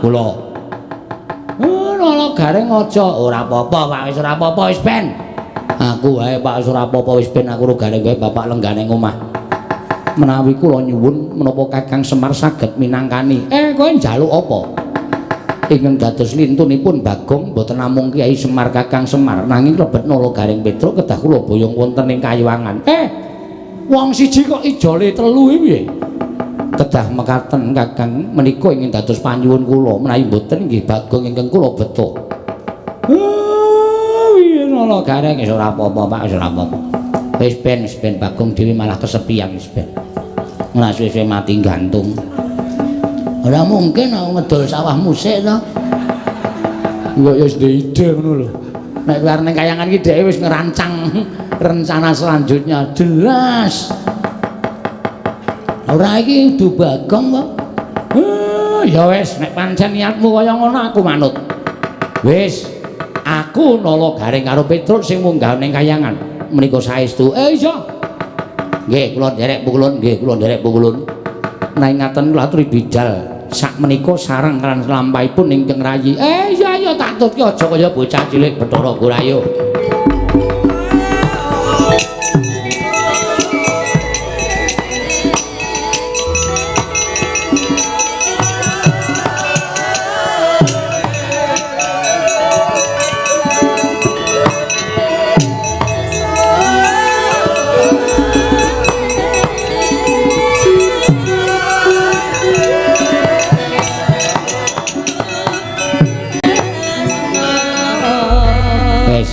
Kowe saiki kowe ora percaya karo katresnanku. Katresnanku karo kowe iki luar biasa lho, Gong. Nganti tak ijoli nganggo ati uripku aku ikhlas. Wis nek tok paidole katresnane Kakangku. Aku munggah ning Kayangan ki mergo ngeboti tresnaku karo kowe. Nganti aku ngiklasake karo Kang Gareng. Ya muga-muga Kusnul Khotimah ya, Tru. Anjen setan lan. Lah witene piye? Wong ya aku ki ra menawarkan kok. Aku rakon karo kowe, aku rakon karo Gareng, kowe sing ngomong. Pukulun kula dados ijolipun Gagong. Ayo monggo terserah. Aku rakon kok. Ayo ya. Aku titip anak-anakku ya, Gong. Titip bojoku ya, Gong. Aku ora ngapa-ngapa kok dititipi anak. Ngapa? Nek bojomu dititipke tak tampa. Nek anakku mah ya aja kaya ngono to, Gong, ora sak kepenake dhewe kaya ngono. Wis ya, Gong, aku tak menyang rutinen Karang Tumaritis, omahe Gareng karo Karang Kadempel. Mbok tegrak aku atra. Lah ngopo? Aku ora ndek kanca. Aku nek gara-gara kancane sapa? Rasa nganggu gara-gara. Ya wis muga-muga penjangkaku kelakon ya, Tru. Ya bapak ya slamet, kowe ya slamet. Slamet mulih kumpul meneh wong bapak ya, Tru. Ya wis rasa nangis. Ora aku mung gaya. Anjing setan ta. Ya Tru mangkat ya nderek bapakku ndak bapak ana apa-apa. Aku tak ngrukti bapak le.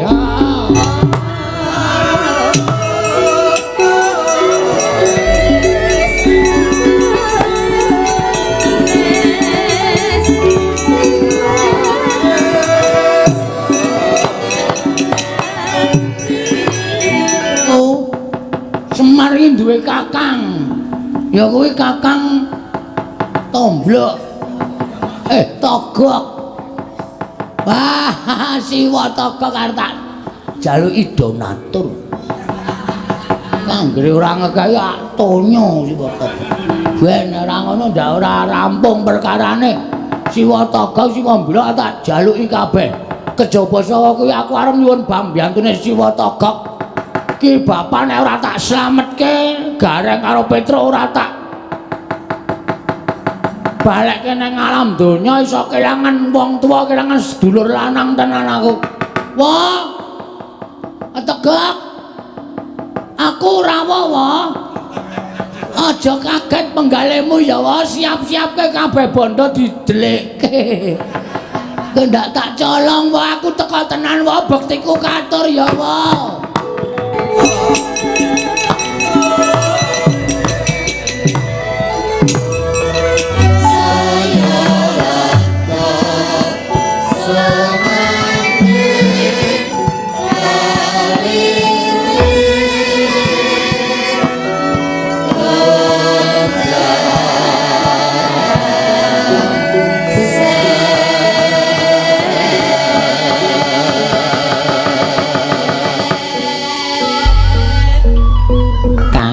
Ngaturke bektiku katur ya Kang. Ya tak tampa. Kok janur gunung kadingaren wong adat biasane kowe iki ora tau gelem saba mrene. Pendak-pendak nderekke ratu Gustine awake dhewe mesti aku ndadak ngampiri. Lah kok ora kaya sak gedhagan iki kok kowe tekan ngomahku kuwi ngopo? Eneng apa lan wigatine apa? Mara gage kowe matura karo aku Sarawita. Ora ana apa-apa kok, Gek. Ya ming sepi. Sepi tegese Nang omah ki sepi nglangut, mula terus aku dolan mrene. Ket mau esuk tekan sore kok ming delok TV terus. Ora ana kegiatan liyane. Terus entuk warta apa? Ana berita apa? Mbah, Lho, ndelok iklan kok. Nek berita tak pateni, ngono anggere mulai iklan tak tonton. Ayo kepengin tuku apa ta apa ngono iki lho, Kak. lho ngono ta. Ya rasa sok tetuku. Duit kuwi apike dicelengi, dinggahke. Rasa nggo tuku apa-apa, mergo sok kowe nek kala mangsa kepengkok kebutuhan kuwi ora nrethek merono-merono ning duwe singgahan. Tur dasare kowe urip dhewe, ya ta. Wong urip dhewe iki ora kepenak. Kancamu ya ming aku. Monggo kowe jane karo aku ki jane duwe rasa apa kok ora tau gelem-dolan ning omahku ki jane ngopo to lho. Ya ora apa-apa, larang ya tangga teparu do sapa. Hah. Sapa kaya pitik. Maksude do dolan ning omahku ngono lho, Gek. Heeh. Ora kowe kok ya ora kaya biasane. Biasane mlathoki kayu, biasane nek ora mlathoki kayu ya gawe bata. Arep tok nggo ngapae? Bata kok gedene 50 cm. Arep tok nggo ngapa kaya cor-coran. Ya saora-orane nek ana kepinteran ki tak karyake. Aku iso gawe bata ya gawe bata. Men atine iki ora sepi. Wong nganggur iki nek ming meneng wae atine mesti bakale sepi. Tur ya ana bab nding lung. Ana apa? Janjane aku ki metung karo kahananku. Kanan sing piye? Kahanan sing tak lakoni kira-kira 7 dina kepungkur malam Jemuah Kliwon wingi. Heeh, ngapa? Kowe ngidul, Pak? Ora. Ora. Lah kok sepi? Aku turu wit sore. Aku bar menehi sajen karo kerisku kae terus tak tinggal turu. Pamriku ya golek impen. Lah kok tekan tenan. Nalika tengah wengi meh lingsir aku ki ngimpi. Ngimpi apa? Kaget atiku. Ora kanthi kanyono-nyono kok Omah kene iki kaya ketekan Nalindra. Nalindra Trata Sabrang. Udu. Sandangane sarwa apik, sandangane sarwa becik. Mongko nite kereta kencana jluk ana ing omah kene, terus mlebu, terus sak pejagong karo aku. Ning tak tiling-tilingke paningalku tak mat-matke ratu mau dudu Ratu Sabrang. Lah sapa? Sing nganggo sandangan apik, sing nganggo sandangan becik iki kok kaya ponakku dhewe. Ponakmu sapa? Anake Semar ya kuwi Bagong. Mongko Bagong iki sak cek jumlek ora tau saba mrene, nek ketemu karo siwane ya aku ming neteli apa sing tak nggo. Aku nganggo jam ya dijaluk, aku nganggo gelang ya dijaluk, nganggo kalung kesehatan aku ya dijaluk. Pokoke ming dirampok karo sing jeneng Bagong. Lah kok ora kanthi kanyono-nyono kok bocah iki tekan kene. Terus Lah ya jagongan karo aku sawen-wen. Mongko blas to, anak Semar iki ora ana sing tekan kene. Mongko jane Semar iki adhiku lho. lah iya, ya kondange ngono. Heeh. Ning kok ora ana sing tilik karo Pak Dene, ora ana sing ngaruhke karo Pak Dene. Lah kok aku nganti ngimpi kaya ngono kuwi werdine apa ya, Lung? Kuwi janjane ming tom-tomen.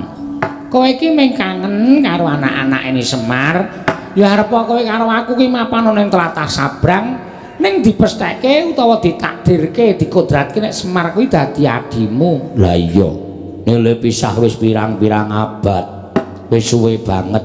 Arep kaya ngono ning sambunging sedulur ki ora bakal iso pisah, Gok. Iya. Nek kok sing tak kangeni Semar kok sing teko anake. Lah kowe apa lali? Jaman kowe njaluk kanca urip ning alam padang kowe diparingi aku.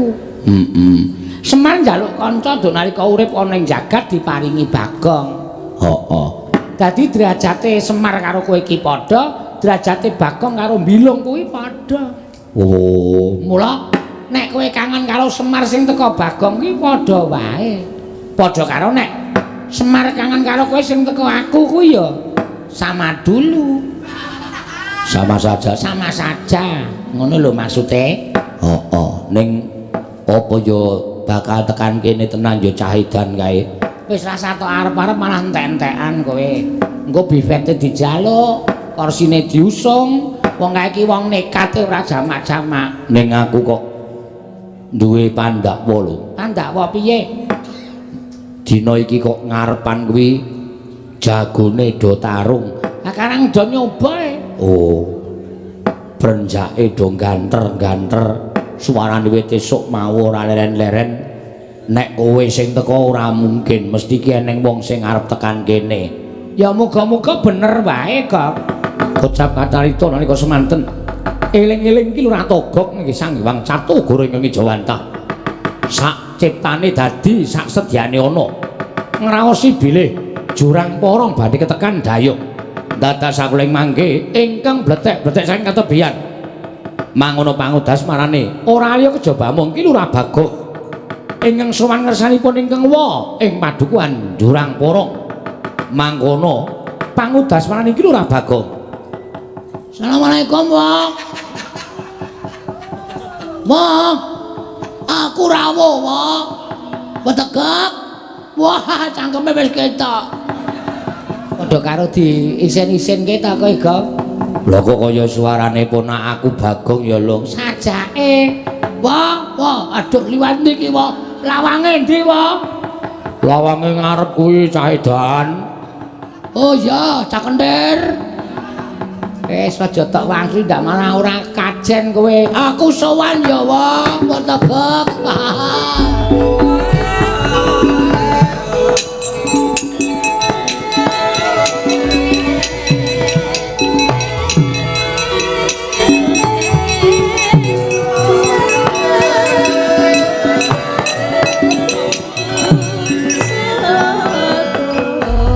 Bekti ya, Wong.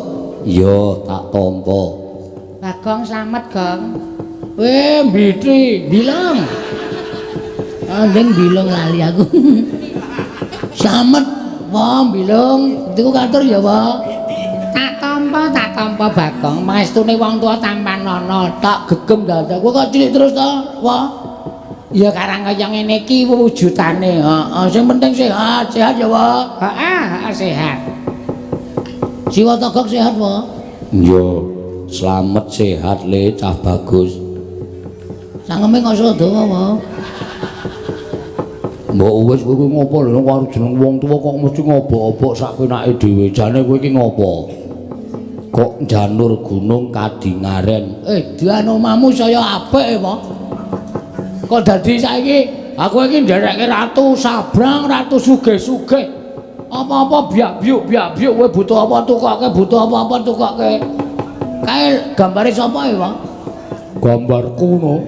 Kae to sing ning buri kae to. Heeh. Nganggo sandangan Jawa nganggo iket, Mbak, nganggo iket. Kok lambene ora dawa?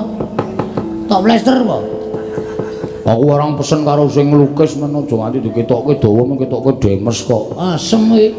Iso dikan to? Iso. Kae nek dimati kaya rupaku lho, Pak. Tapeke ya, Pak. Lah, ra tenan to apa-apa ditembung to. Gawanen arep tok gawa arep tok nggo majang ning omahmu apa? Heeh. Apa wis ditembok? Urung. Sendelke kandang kebo. Asem yo. Aku iki nang kene iki padake abdine Ratu Gombinatara wis gambare tendelke kandang kebo. Ngopo? Ana apa? Ngene, Pak. Aku arep matur. Matur apa? Kurang-kurang bejane sisil sembire. Sisip sembire. Sisip sembire. Kowe kelangan adi, Pak. Lho, adi sapa? Semar. Kok kelangan Semar piye maksude? Aku ki mbah nameng niat kepengin bangun desa. Lah aku nglumpukke Semar karo Gareng karo Petruk, ponakmu kabeh. Ya. Dedrek rembukane aku ki jane ra ndiragat. Aku terus nganti sumpah karo Semar-mar. Nang nganti aku ra kelakon bangun desa. Aku sumpah, aku gugat nang kayangan. Ngono kuwi Semar wis ngelekke, Bagong. Aja watone lekop. Omonganmu ki padha karo omong aku. Nang aku ora percaya. Lah kok jebule tenan. Jebule tenan piye? Pikulan, Pukulun. pikulan Bathara Guru ki rawuh tanpa murid. Terus Arep boyong karo aku. arep boyong karo kowe. Heeh, dunggaken ning kayangan dianggep aku ki salah mergo aku nibake sumpah. Kayangan geger jare Bale Marti Kunda rungkat. Kuwi omong sapa kaya ngono kuwi? Bathara Guru. Semar ya ora percaya. Terus Bathara Guru anu Semar ngandhake jane lemu duar ngluputke Bagong mergo pawadan kowe sengit karo aku kok Bathara Guru. Geger pokoke. Aku ya wis ngerti nek Semar ki ya ora cocok karo Manikmaya ki wis suwe. Lah iya. Perang.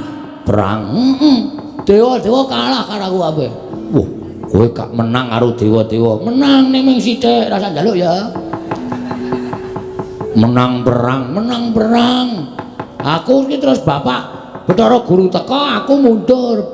Terus si Bathara Guru Semar pokoke Bagong tak boyong. Terus Semar muni ngene iki, nek Bagong arep tak boyong ijole aku. Bagong aja tak gone kayangane ijole aku. Sing muni ngono Semar kowe lho. Terus Gareng ya muni ngono, aku ya tak gelem dadi ijole. Si Petruk ya muni ngono.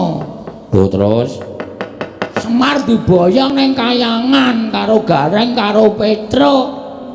lho nek ngono kowe saiki ijen mula aku mrene iki sejatine arep genahke gok apa Siwa iki jare kakangne bapak. aku ki sing tuwa dhewe. Nomor 1 aku, nomor 2 bapakmu, nomor 3 Bathara Guru. Wah, terus kae bilung kae. Anak tikus. Dudu iki ya iki arep kaya ngono iki bekas ratu. Weh, lah kok ora abang. Gundulmu atos kowe iki mbok ya dilereni lek seneng main ora. Ratu kok abang. Terus Aku ki mbarepe nomor 2 Semar, nomor 3 Bathara Guru. Heeh, aku saya tak takon karo kowe. Arep kowe pisah karo Semar ki karo Semar rukun ora? Sing rukun ki mung aku karo Semar. Sing ora rukun karo aku karo Semar ki Manikmaya. Mula aku mbiyen karo bapakmu Semar ki digawe dening Manikmaya supaya mudhun ning jagat.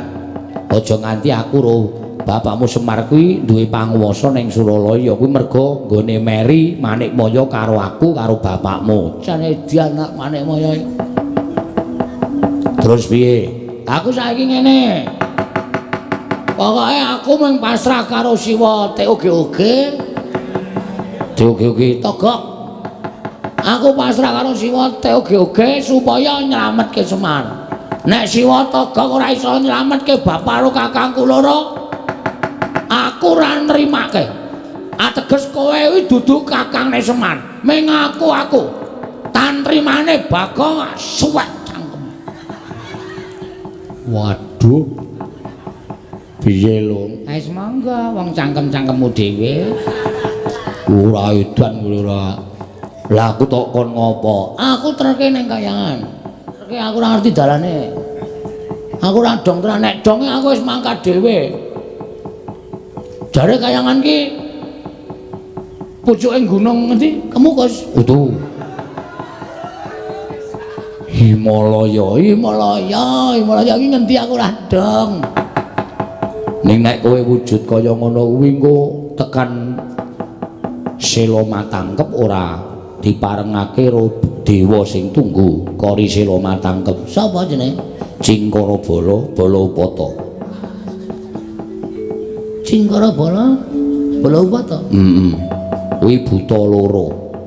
Loro-lorone nggawa gada. Nek kowe ora dikeparengake munggah ning kayangan kowe lagi mlebu ana ing Kori Sela Matangkep dituthuk gada sirahmu kowe pecah mati. Waduh. Mau kayangan ki gawat kok ana bodyguard-e wae. Sapa Cingkara Bala Balapata? Nah terus Kowe salin wujud dadi wong sing gampang mlebu metu kayangan. sapa we? Sing gampang mlebu metu kayangan kuwi ming bendaramu Janaka.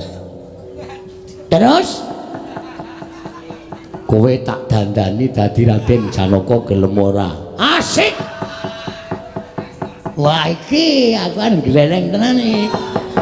Janaka iki bagus ora jamak-jamak pokoke aku ngono nang dalan di bajul wong itu aku kan mampir sik lho. Aja Janaka ki jual mahal. Lah ora tak jual murah pokoke. Pancen kowe iki ngeyel kok gelem to? Gelem. Kowe engko tak duduhi dalane mlebu.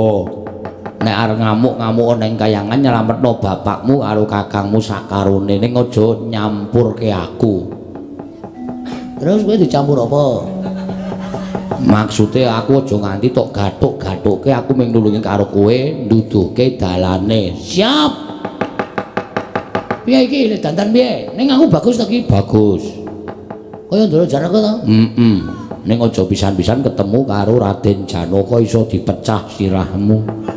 Mergo kowe madani Raden Janaka. Waduh cilaka iki. Kudu sesingitan iki. Oh iya. Terus carane piye? Wis kowe saiki ngadeg jejeg. Tangane ning dodo. Mripate merem. Merem kabeh, ora merem siji. Engko arep tok-tok. Ora. Aku sale curiga karo kowe, Gok. Kok meneh ora. Siwa, Ora omong. Ngampet-ambekan. Tak suwunke karo sing gawe kostum menengo. Ora wangsulan to. Tak suwunke karo sing gawe urip kowe tak cipta dadi Raden Janaka muga-muga ketampa panjaluke Togok Yoga. siap. Wis ngampet-ambekan. Wis ngono ya tata-tata aku tak ngrapal mantram sakti. Nek wis tak rapal tak suwun karo sing gawe urip supaya kowe iso malik Raden Janaka. Sebab sing iso mlebu metu kayangan ki mung Raden Janaka. Sakliyane Raden Janaka ora bakal gampang mlebu metu kayangan. Mula dina iki kuwi arep tak ganti Raden Janaka. Wis siap-siap. Waduh. Wah, suwek cangkemmu lho, Gok. Iki ngampet wis ket mau omong wae malah pidato. Gewis. Ya wis, toto. Gewis tangane ning dada. Eling-eling Nadyan wujuding Panakawan parandene Dewa Ngejawantah. Mila sak ciptane dadi sak sedyane ana. Katarima panyuning Lurah Catugara, ilang wujuding Lurah Bagong nenggih panenging Pandhawa Satra ing Madukara Raden Janaka.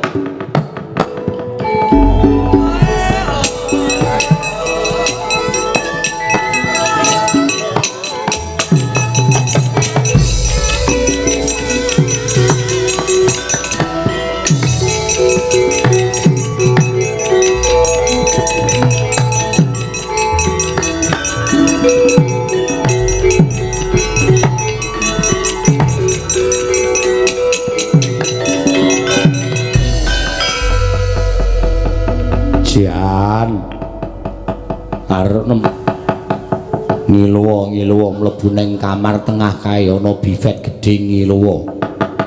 Ora gaya.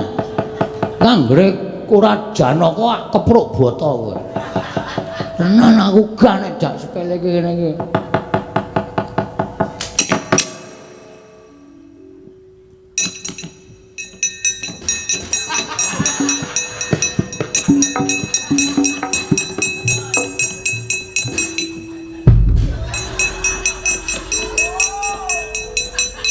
Le mlaku kok njur halus. Tegang.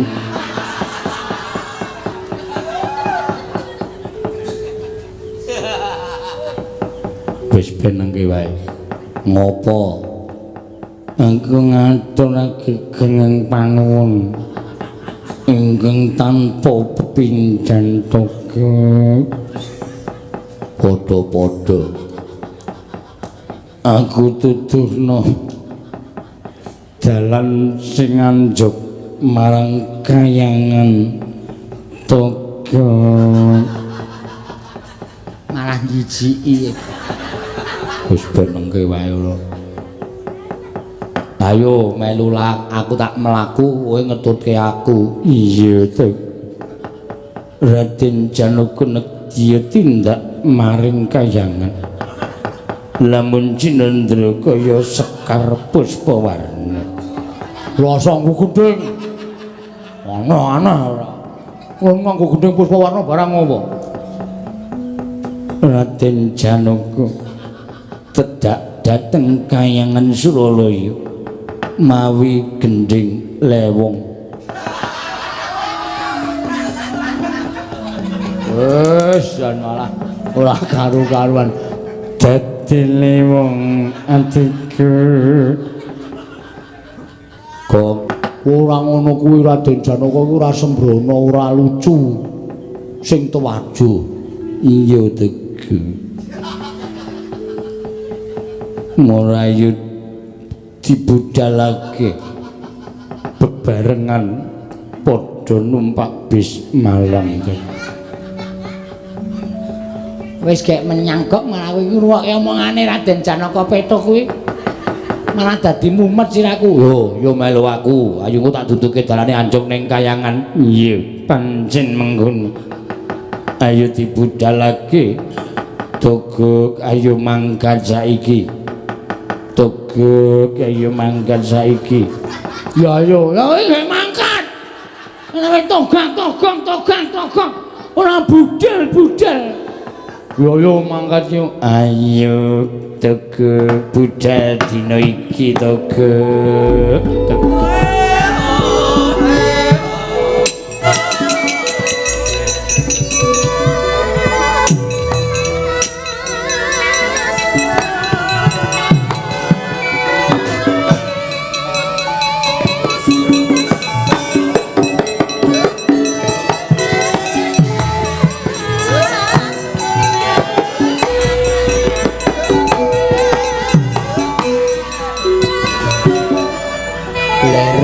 Semar